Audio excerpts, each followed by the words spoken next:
Okay, so let's talk about that one person. You know, the one in every office. That colleague who seems to be everywhere, but also nowhere all at once.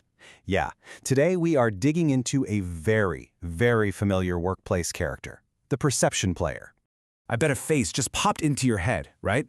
They're the first green dot on Slack in the morning. Their name is constantly buzzing in every channel.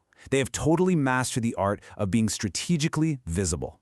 And in meetings, oh, they have a thought on everything. They're the first hand up, guaranteed. The last person to drop a just to add on in a mile-long email thread.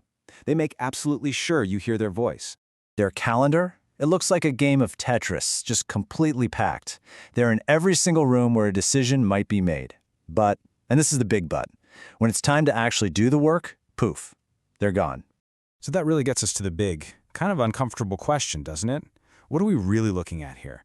Is this person actually performing, or are they just performing visibility? Let's dig in and figure it out. All right, first things first. How do you even spot one? I mean, how can you tell the difference between this person and someone who's just genuinely swamped? Well, the key thing to get is that this isn't about being lazy. Oh no, this is a very specific, very deliberate strategy. So here's the contrast, side by side. On one hand, you've got the perception player. They are masters of surface-level stuff, right? They talk early, they use all the right buzzwords, and they are super quick to agree with senior leadership. They chase the spotlight.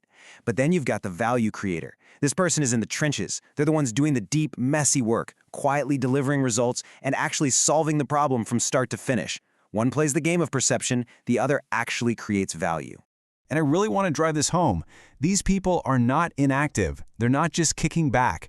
They are burning a ton of energy, but it's all pointed at one thing: being seen doing the work, not actually doing the deep work itself. It's a totally calculated move. So you got to ask why. Why does this even happen? What makes a person choose looking good over being good at their job? Let's get into the psychology of it, because that's where the real story is.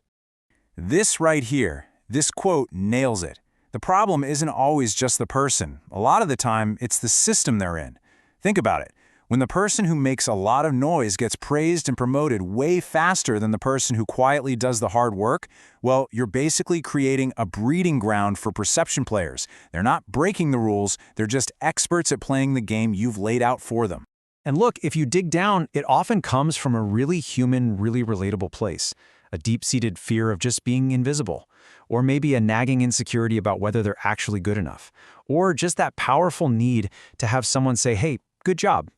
So instead of doing the hard work to build real confidence from real skills, it's easier to just build up this shiny facade of perception.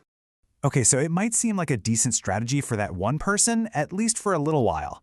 But this whole focus on perception, it has a huge, huge cost for everyone else. Let's start with the team. The damage here is instant. The people actually doing the heavy lifting, your value creators, they feel totally invisible.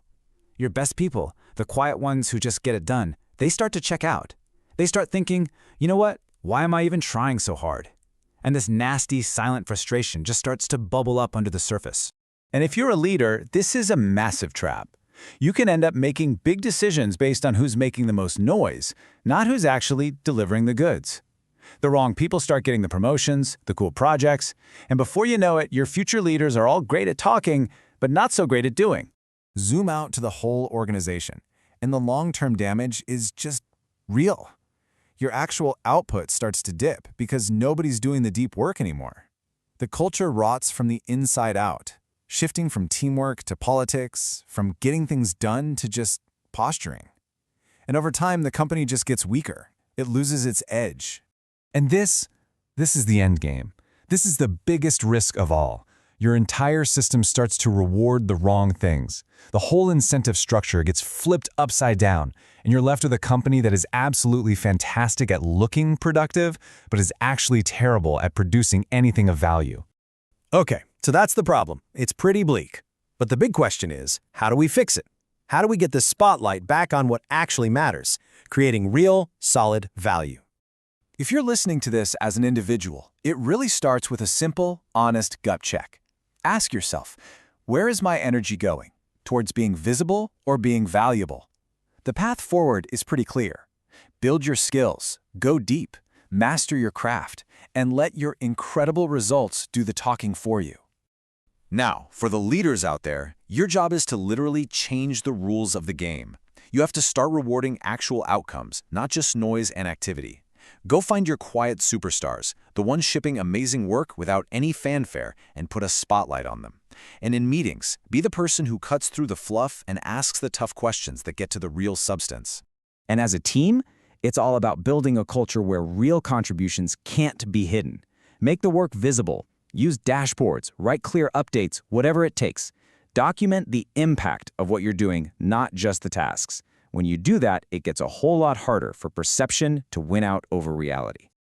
And really, it all comes down to this. Perception might get your foot in the door.